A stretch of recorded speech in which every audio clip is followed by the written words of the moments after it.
A warm welcome to you. Thank you for joining us on the news at 7. I'm Ruth Aguele. My sign language interpreter is Courage Ogiraki. Let's bring you the headlines. President Muhammadu Buhari departs Abuja for Kigali, Rwanda to attend 26th Commonwealth Heads of Government meeting. Nigeria tops open budget survey as the country improves by 24 points in 2021.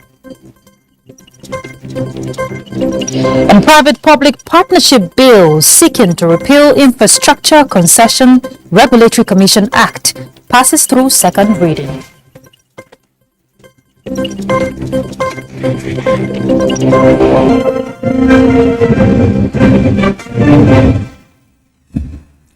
If all things went as planned, the ongoing industrial action by Academic Staff Union of Universities may soon be laid to rest. Minister of Labour and Employment, Chris Ngige, says government is calling for a meeting with all stakeholders to further iron out the grey areas, if any. Briefing the press at the presidential villa in Abuja after the Federal Executive Council meeting, the minister says it is untrue that no one is talking to the union, stressing that the Salaries and Wages Commission, NITDA, and the union are currently working on the right payment platform, which will be useful to all the unions. It will be resolved. Very complex, but we are navigating it. We are taking it step by step, so that we don't ruffle feathers. We are interested in our children going back to school. We are not giving any preferential treatment to anybody. The remuneration being looked at. If government decide to up, which they will do, which government is ready to do, if we decide to raise their packages, it will be holistically done for all the university unions because they are all in the same environment. And we know also that once you do it in universities, the polytechnics will come. We also know that the colleges of education will come, the whole educational sector. And once you finish with the educational sector, we also know that the health system will come. So it's complex, like you said. And so we are not afraid of handling it because government will do the needful. They have to do within the available resources they have. To other issues, President Muhammadu Buhari has left Abuja for Kigali, Rwanda to attend the 26th Commonwealth Heads of Government meeting. He was sent off at the airport by his Chief of Staff, Professor Ibrahim Gambari, FCT Minister Mohammed Musa Bello, Inspector General of Police Usman Alkali Baba, Director General Department of State Services Yusuf Magaji Bichi, and other senior government officials. While in Kigali, the president is expected to join other leaders to participate in discussions focused on the progress and prosperity of more than 2 billion people living in the 54 Commonwealth member countries, under the theme Delivering a Common Future, Connecting, Innovating, Transforming. The heads of state and government are expected to reaffirm their commitment towards upholding the Commonwealth Charter, which focuses on democracy, human rights, the rule of law, as well as economic opportunities and sustainable development. Range of topical issues including post-COVID-19 economic recovery, debt sustainability, climate change, poverty reduction, youth entrepreneurship, and food security will be considered at a high-level engagement. On the global scene, death toll in Afghanistan earthquake continues to rise, with about 1,000 people killed and hundreds more wounded. Netanyahu on the spotlight again as Israel heads towards another elections, and Prince Charles, we hear, pays tribute to genocide victims in Rwanda. Charles Alpha will bring us the details now. The earthquake of magnitude 6.1 killed at least 1,000 people, with several in their hundreds injured in Afghanistan early on Wednesday. And checks were being conducted to see if the casualties toll might rise. The earthquake struck about 44 kilometers from the city of Khost near the Pakistani border at a depth of 51 kilometers. Taliban leader Hibatullah Akhundzada said hundreds of houses were destroyed and the death toll was likely to rise. It is the deadliest earthquake to strike Afghanistan in 2 decades. The head of information for Paktika province, Mohammed Admin Hazifi, told journalists that 1,000 people had died and 1,500 are injured, and rescue teams searching for others buried under the ground. Israelis are preparing for their 5th elections in less than 4 years, but at least one man is jubilant at the prospect of a new vote and a possible new chapter in a remarkable political life. Charismatic former Prime Minister Benjamin Netanyahu was ousted last year by a fragile coalition of rivals from across the right, center and left who came together in an effort to break his more than a decade-long hold on power. And to other news, Prince Charles laid a wreath on Wednesday at a memorial to the 1994 genocide in Rwanda during the first visit to the country by a British royal. The Prince of Wales and his wife Camilla paused in silent tribute at the Kigali Genocide Memorial, the final resting place for more than 250,000 victims of the massacre almost 3 decades ago. The royal couple signed a note of remembrance to accompany a wreath of white flowers. They also spoke with survivors of the genocide in which some 800,000 mainly Tutsi people were murdered between April and July 1994. Charles Alpha, NT News. Peaceful coexistence has been identified as a solution to the mitigation of the conflict between herders and farmers in Nigeria. Obiageli Ugwoke reports that this is part of the resolutions at the end of the second phase of Committee's meeting organized by the International Organization for Migration.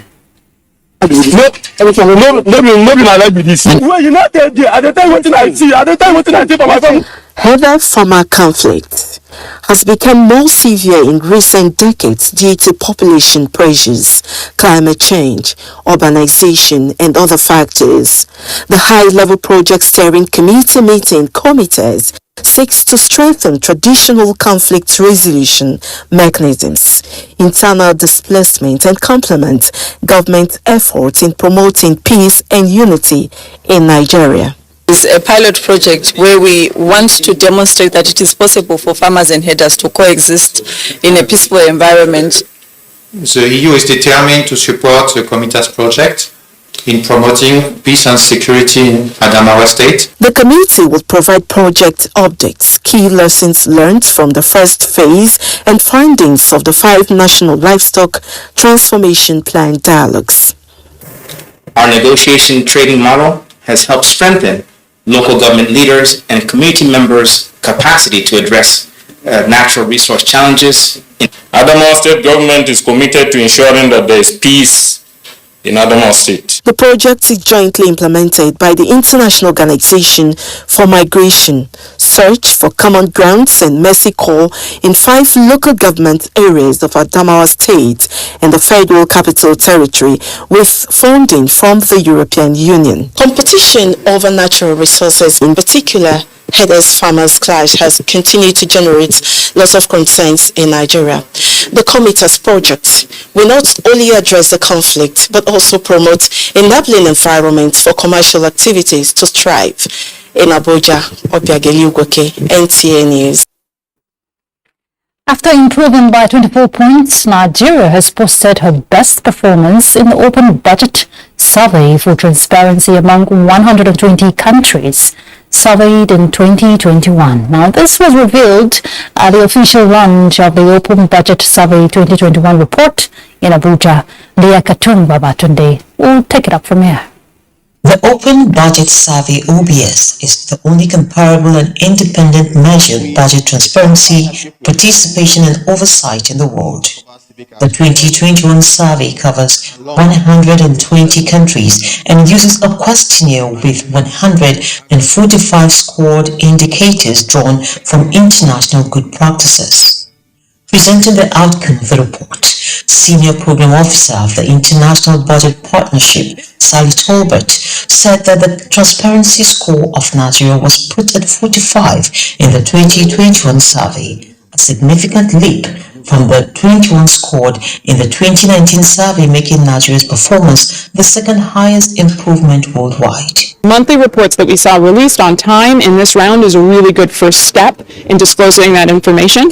There can be more done to help better link procurement data and budget data so that civil society groups can actually track procurement processes and see when they're delayed and what's happening because of that. However, Nigeria needs to maintain and accelerate progress on budget transparency and aim for a score above 61, a view policymakers share.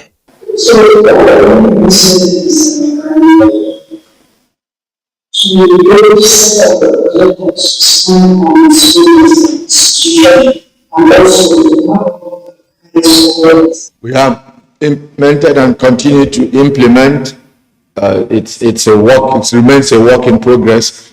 The strategic revenue growth initiative. So as you can see, starting from SRGI 1.0 to 2.0, and actually we're moving on now to 2.1. So it's an incremental process. Nigeria, they say, remains committed to all the pillars of the public finance management reform agenda, with domestic revenue mobilization at the center.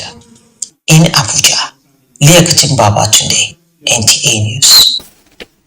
We hear that very soon the regulatory framework for private-public partnership in Nigeria will become more stringent as Senate is considering a bill to that effect. National Assembly correspondent Ignatius Onkwo reports that the bill, which has passed second reading, seeks to repeal the Infrastructure Concession Regulatory Commission Act. This is the second and last plenary of the week with improved attendance. Some senators now sitting in new positions following chains of defection. Report on the Public-Private Partnership Regulatory Commission bill was one of the three considered. The proposed law, sponsored by Senator Adamu Alero, is to ensure transparency and efficiency in supervising service of development projects and ensure value for money. Its passage will strengthen the Commission to further attract private sector participation in our infrastructure development. This is one piece of legislation that will change the landscape of funding systems of our infrastructure in the country. The bill that seeks to establish in vitro fertilization authority to regulate and strengthen the practice of reproductive technology, sponsored by Senator Jibrin Barau, and the National Commission on Child Destitution Establishment Bill by Senator Aliyu Wamako passed second reading.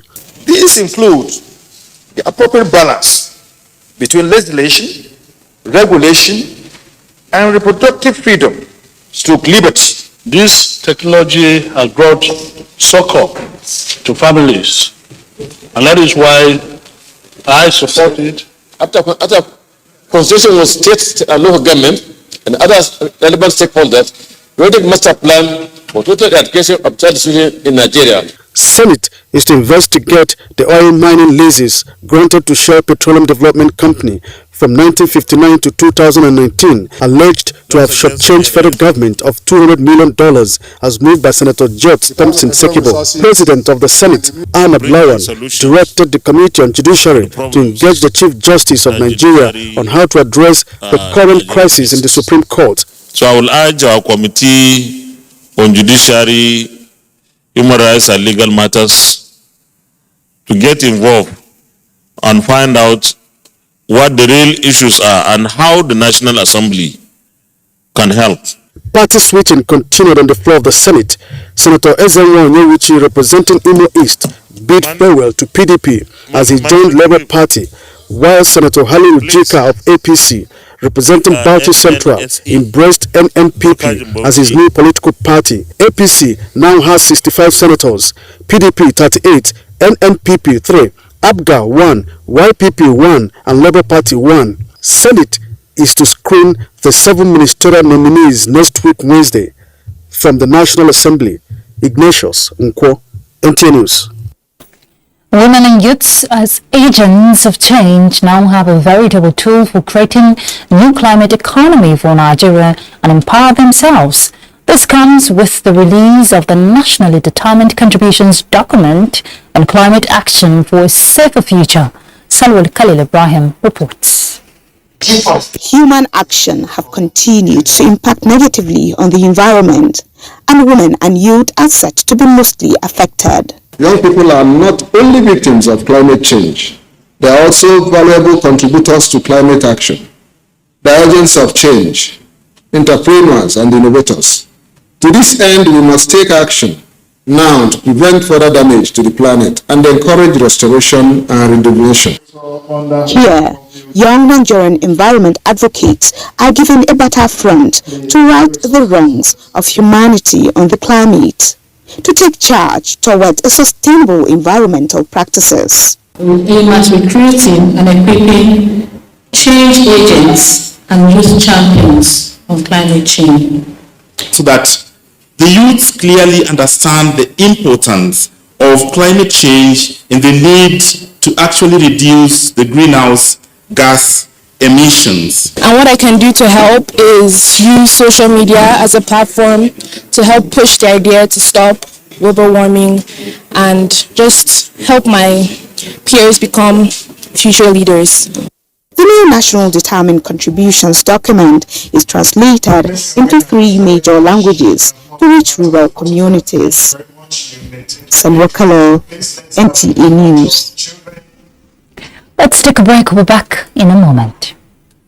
The Blueprint Newspaper Limited presents 2021 Blueprint Annual Public Lectures and Impact Series and Awards with the theme 2023 Politics, National Security and Nigeria's Stability. Venue, International Conference Center, Abuja. Date, Thursday, June 23rd, 2022. Time, 10 a.m. Special guest of honor, Alhaji Malabuni, Executive Governor of Yobe State. Guest speaker, Lieutenant General Abdurrahman Dambazo, retired. Royal Father of the Day, His Royal Highness Sarkin Sudan of Kontagora, Alhaji Muhammadu Baramu Asu II. Chief Host, Muhammad Musa Bello, Minister, FCT. And Alhaji Muhammad Idris Malagi, Blueprint Newspaper's Chairman and Publisher. The recipients are politicians, governors, legislators, global brand ambassadors, security personnel, sports administrators, and many others. Attendance is strictly by invitation. Blueprint Newspaper, for truth and justice. Signed, Management. 24 hours a day, 7 days a week. You can watch NTA International live on your TV, computer, iPad, tablet and phone.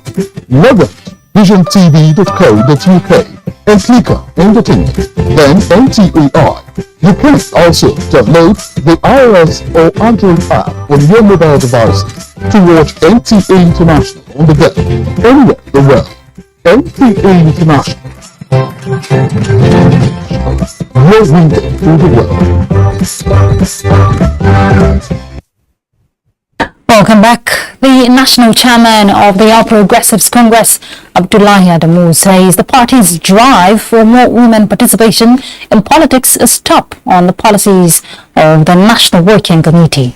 While addressing a women advocacy group at the party's national secretariat, the chairman challenged them to play their roles as change agents of the progressives' agenda. Salihu Wanara reports. The Permanent Voters Card, PVC, a key to the ballot through which citizens perform their civic role of recruiting political leaders. The importance of the PVC in a democratic society and in a nation like Nigeria that is getting prepared for another general elections inform this advocacy rally to the APC National Secretariat. Go and register and obtain your PVC. Yes. And don't give it to anybody, don't sell it. With the election, we have come to realize that your vote counts. Do the best you can. Yes. Promote women, yes, because you are disadvantaged over time, in the ages. There's nothing wrong in the advocacy. But also spare a word or two for your partners, for your partner.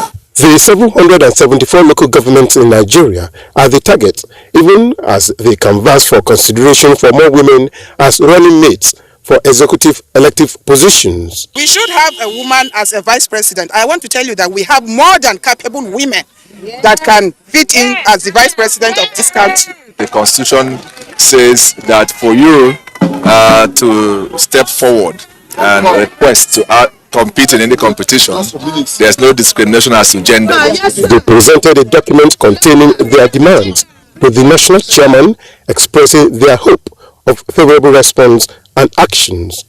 In Abuja, Saliu Gwanara, NTA News. Theatre Commander Joint Task Force Northeast Operation Hadinkai, Major General Christopher Musa says the military will continue to advance further into the Sambisa forest and other terrorist enclaves to rescue the remaining Chibok girls and other abductees still in the insurgents' captivity. The theatre commander stated this while presenting 2 rescued Chibok schoolgirls with their babies to newsmen at the headquarters Theatre Command Operation Hadinkai in Maiduguri, the Borno State capital. Maimuna Garba reports. Sambisa zuwa gaba na dawo ni yar Chibok ne da yamma sojoji sun kai yaki mu da Boko Haram duka aka gudu maza da mata shine na buya a karkashin bishiya nace baran sake kwana a jejin nan ba zan tafi gurin sojoji su kai ni gurin iyayena.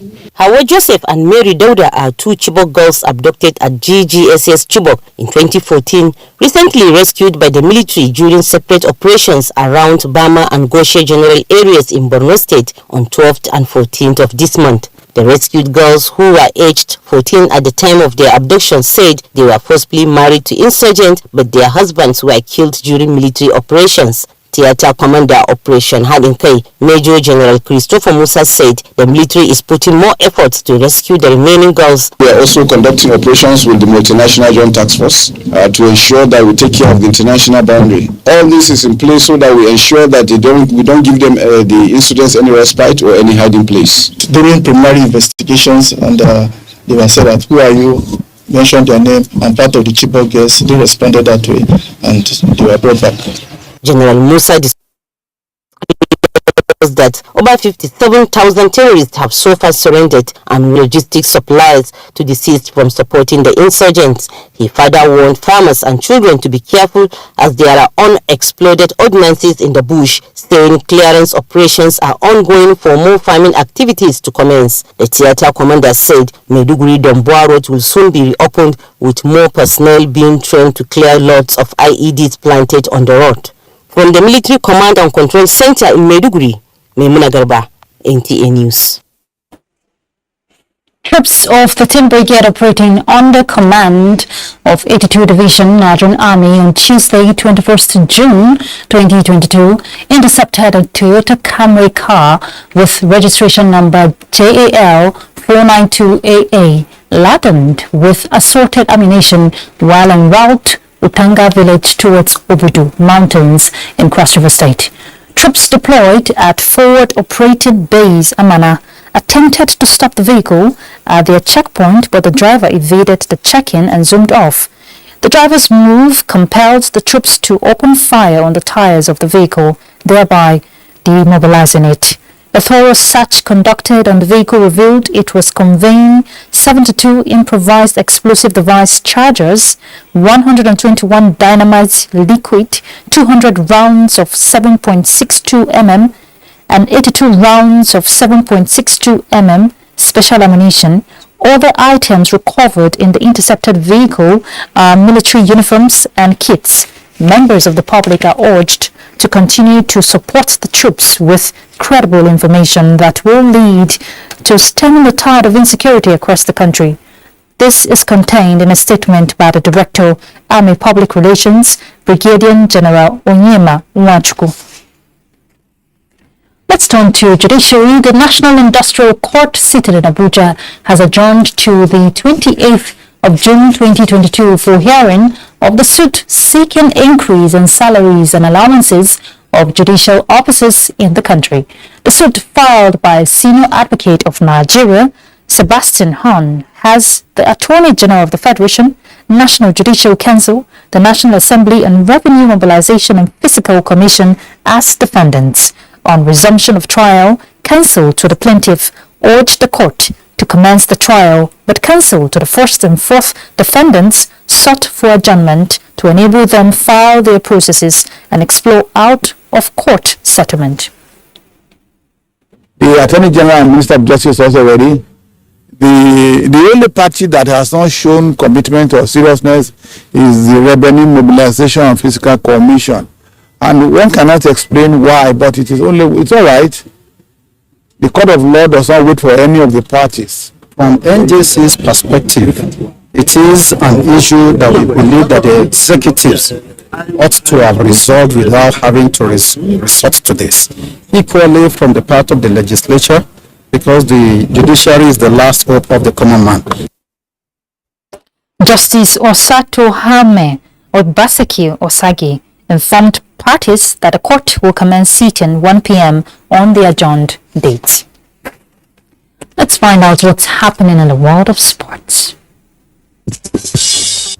The newly elected members of the Nigeria Athletes Commission, led by an Olympian and former national basketball player Olumide Oyedeji, has pledged to protect the rights of athletes against all forms of abuse, including doping, in order to move the sector forward. Oyedeji, who was elected unopposed at the end of a 2-day seminar of the commission in Abuja Tuesday, says the union will continue to boost capacity of the athletes representatives for optimal performance. Bringing on the table the proper athlete representation, make their voice heard, just represent their interests, protect the interests, and also protect the interests of the country. The ministry, the NOC, the federations, the Athletes Commission need to work together, especially on the area of harassment and sexual abuse. Over 100 young female basketball talents have taken part in a 3-day training camp organized by former Nigeria international Rasheedat Sadiq at the Obafemi Awolowo Stadium in Ibadan, Oyo State. Ayomiku Ajibala reports that the camp, which was meant to give participants the opportunity to own their skills in the slam and dunk game, made use of 3D method, namely dedication, determination, and discipline. And when you're a student athlete, you have to be goal-oriented. You have to manage your time right. That's what we're teaching them at this camp. Elsewhere, Anthony Joshua brands himself the comeback king ahead of his heavyweight rematch against Alexander Usyk in Saudi Arabia come 20th of August this year. Joshua, who came face-to-face with Usyk at a media conference for the first time since losing his WBA, IBF and WBO titles in London in September last year, is full of confidence as he aims to become a 3-time world champion. The press event in Saudi Arabia was heavily saturated with praise for the host country, which has faced accusations of human rights violations and is currently launching a military operation in Yemen, causing a humanitarian crisis. That's Sports Update. I am Kenan Ima Abodike, NTA News. That's the news. Thank you for your time. But do remember to always connect with NTA if we have to win the fight against rape and rapists. I'm Ruth Aguele. My sign language interpreter is Courage Ogiraki. Bye.